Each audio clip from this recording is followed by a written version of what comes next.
Morning everyone, I'm James Cedric R. Consuelo and I'm here today to report the stress and the rules in stressing syllabic stress. First, what is stress? Stress is putting relative emphasis to a certain syllable or a word or a certain word in a phrase or sentences. Stress, in other words, the stress falls in the vowel sounds, which is affected by the articulation of vowel sounds such as length and pitch. The stressing of the syllables in the word or within a sentence usually follows certain rules. And here we come in rules in stressing syllabic stress. First, we have the monosyllabic stress. Monosyllabic stress, the rules in syllabic stressing vary in the number of syllables a word has. Rather. The examples here are the words what, there, see, no, look, hi, wow, so, hello. Next, the bisyllabic stress. The bisyllabic stress for words that contains two syllables. Bisyllabic stress is applied.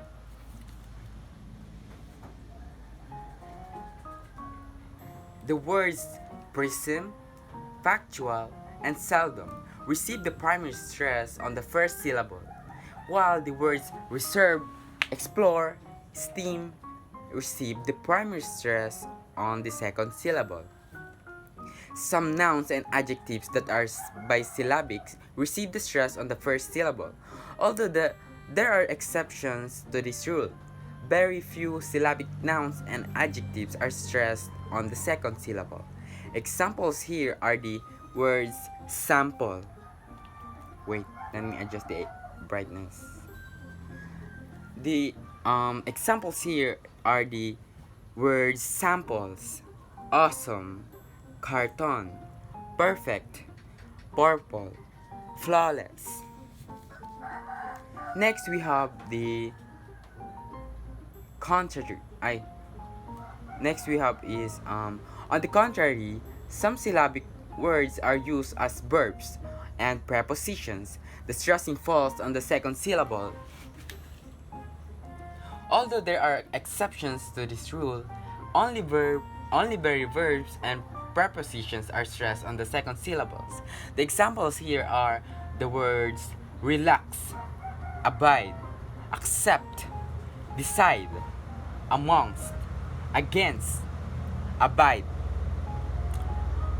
permit, and the word between. For our third rule, we have the multisyllabic stress. In words with more than two syllables, multisyllabic stress is used. The stressing is usually suffix-based. Such words end in er and li, where stress is placed on the first syllable. Examples here are the words quarterly, gardener, certainly, manager, orderly, easier. The same rule is applied when words having three syllables, ends in y, and consonants. The stress falls in the first syllable. The examples here are the words clarity, gradient, generous, petrified, rarity, and hastily. Other words having three syllables with various suffixes are stressed as follows. In able and a suffix such as able, we have the audible, durable, and laughable. In words with suffix il, we have the differential, social, financial. Some examples are physician, clinician, musician, pottery, bakery, scenery, civilian, technician, comedian, impossible, terrible, irresistible, platonic, characteristic, and archaic.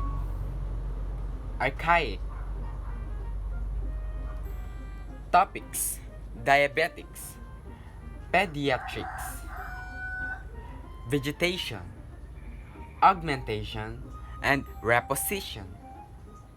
In the suffixes with ia, we have the words bacteria, media, and pedia. Suffixes with ias are the words religious, various, and mysterious. In this, we have English, punish, and radish. Last is the suffixes of osses. We have the prognosis, diagnosis, and osmosis. Other three syllabic words with suffixes ik, shon, and shon are stressed at the second syllable from the end. And the examples here are the words iconic, television, graphic, nutrition, hypertension, and revelation. Some syllabic words with suffixes sai, tai, fi, gai, and al are stressed at the third syllable from the end. The examples here are the words democracy, excuse me, notation, geography, clarity, allergy, and critical. By any line, some words ending in aid, e, is, q, et, and un are stressed on the last syllable. Examples here are barricade, crusade, arcade, pedigree, jamboree, guarantee, puppeteer, sightseer, Chinese, Japanese, cheese, towelette, bralette, cassette, click, physic, unique, buffoon, afternoon, and cartoon. In words with 6 syllables, the primary stress falls on the 5th syllable. For examples here are the words misinterpretation, characterization, miscommunication. In words with 7 syllables, the primary stress falls on either the 5th or the 6th syllables. The examples here are humanitarianism, unconventionality, intercommunication. The rules and lexical stress will be reported by the other reporters. And that is all. Thank you. Hello everybody, I am teacher Jasmine, and today we are learning all about the suprasegmentals. But in this specific clip, let us focus on the rules in lexical stress. The first rule: always remember that some words change in stress syllable when they function differently. It will be up to you on where you are going to put the stress, on how you are going to use the word. For us to deeply understand, let us use an example for the word present and present. The use of the word present or present will be up to you, whether you will use it as a noun, an adjective, or a verb. Putting the stress in the first syllable, the word pre, or in the next syllable, which is the word sent. If you are going to use the word present in the noun form or the adjective used, you are going to put the stress in the first syllable, which is present, present, present. If you're going to use this in a sentence, it will be, I am giving you a present today. Ma'am, I am present. And next, if you're going to use this word as a verb, you will be needing to put the stress in the second syllable, which is sent. Like, for example, I am presenting the PowerPoint presentation today. He is presenting in front of the crowd. Let us proceed to the next example, the word object and object. If you're going to use the word object in the noun form, which means to do a thing, you will be needing to use the stress in the first syllable, which is the word ob. In a sentence, I saw the object on the table. I saw the object on the table. And if you are going to use the word object as a verb, which means to disagree, you will put the stress in the second syllable, which is the word ject. In a sentence, I object. I object. I object. Okay, after learning or knowing the first rule in lexical stressing, let's proceed to the second rule.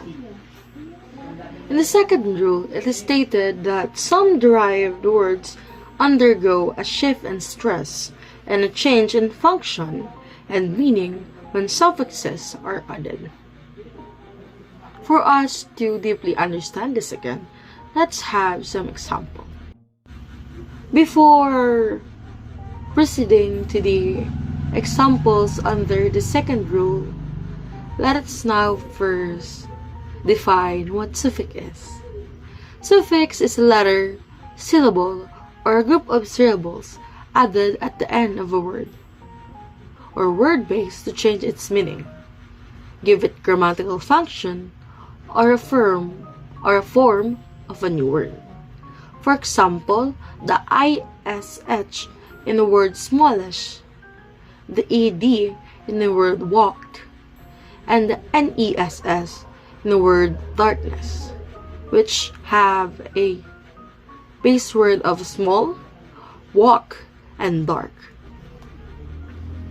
For the example under the second rule, we have the word intro, introduce, introduction, introductory, popular, popularize, population, popularity, human, humanize, humane, and humanity.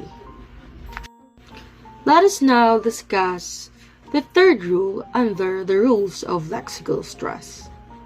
It was said that some derived words retain their primary stress even when suffixes are added to the root word.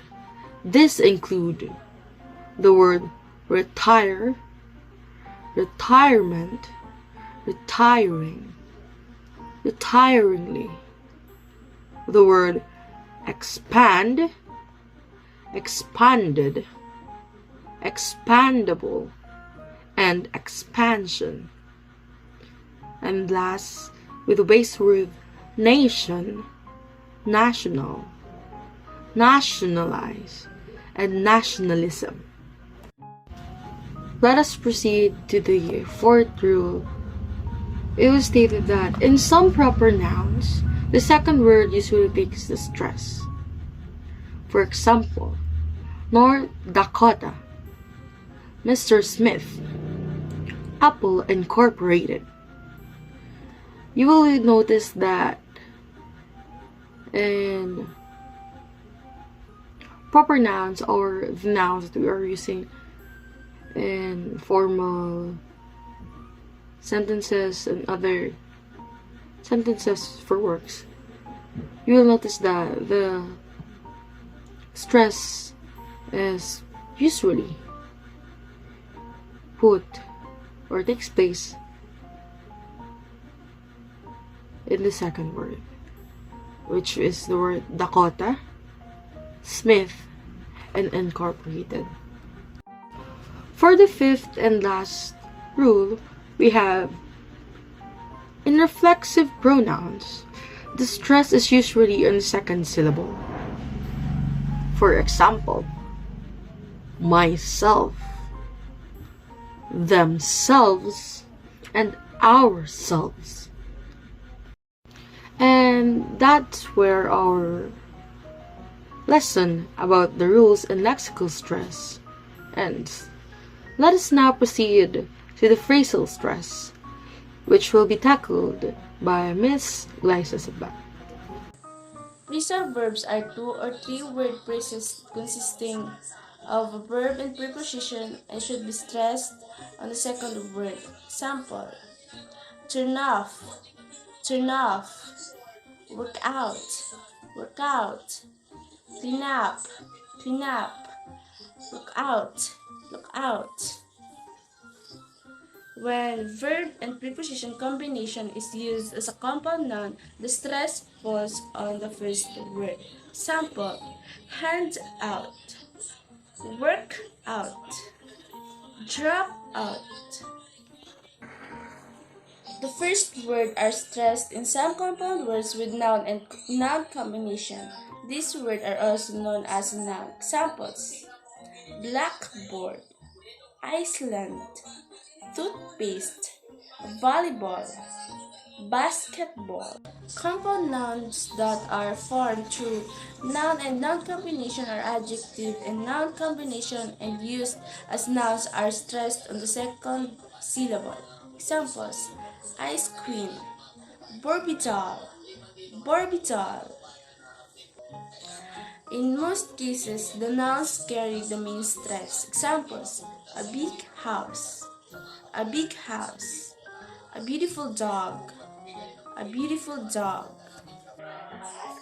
Adjective and noun combination that is treated as one unit, the adjective takes the main stress. Examples: a hot dog, the White House, Chinese food. When nouns are combined with compound nouns, the first word is stressed. Examples: airplane mechanic, stockhold manager, In number stress, if the number is a multiple of 10, the first syllable takes the stress. Example: 10, 50, 100. In numbers that end in teen, the stress falls on the last syllables. Examples: 15, 13, 17, 16. Hello everyone, it's me again, Teacher Jasmine, and let's now proceed to the sentence stress. Sentence stress refers to the pattern of stress and stress words throughout the sentence. Important words are normally stressed, especially the words that carry and change the meaning of the word. In types of sentences, stress include tonic stress, emphatic stress, and content words. Tonic stress. Tonic stress is stressing the syllable of a word that is important. It usually occurs in the last word that carries the thought unit. These words are considered important and usually received the strongest stress in the segmental speech. For us to understand what is tonic stress, let us have an example. Why are you here? Are you feeling good? I am waiting for my friend. I am waiting for my friend in the market. Let us now proceed to the emphatic stress. Emphatic stress is stressing certain words that carry or change the emotion and the meaning of the sentence. For us to deeply understand what is emphatic stress, let us have two examples and let us put stress in the different parts or the different syllable in that certain sentence. The first sentence is, I can't do it. Let's try putting the stress in the word can't. Let's go. I can't do it. For the next one, let us put the stress in the word do. I can't. For the next one, let us put the stress in the word do. I can't do it. I can't do it. And for the last one, let us put the stress in the word I. I can't do it. Let's proceed to the next sentence, which is, yes, I like him. For the first try, let us put the stress in the word I. Yes, I like him. For the second one, let us put the stress in the word like. 1, 2, yes, I like him. And the last one, let us put the stress in the word yes. 1, 2, 3, yes, I like him. And that is how we use the emphatic stress, which you can put stress on a certain word that have the power to change the meaning of the sentence that you are delivering based on your emotion. Let us now proceed to contrastive stress. Contrastive stress, there are also instances that two different ideas are used in a sentence. When this happens, the words that carry ideas are stressed. This is referred as contrastive stress. It puts emphasis or stress on a syllable or words compared to highlight contrast. For us to understand what are the contrastive stress or what is contrastive stress, let's have examples. Let's have our first example. It was my idea, not yours. Let us try putting the stress in the word idea and yours. It was my idea, not yours. For the next sentence, we have, it's not silk, it's cotton. Let us put the stress in the word silk and the syllable cot. It's not silk, it's cotton. And for the last example, last sentence, we have, he'd rather sleep than play. Let us put the stress in the word sleep and play. Go. He'd rather sleep than play. Now that we're finished with the contrastive stress, let us now proceed to the content word stress. Content word stress. Most of the time, when we speak, we emphasize significant words in a sentence. These words carry information and often respond to questions. These age content words.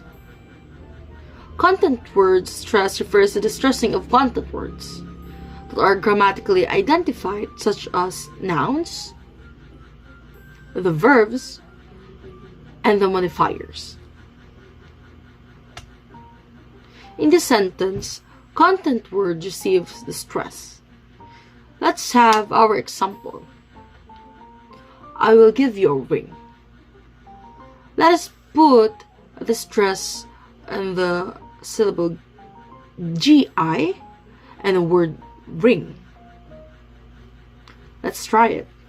I will give you a ring.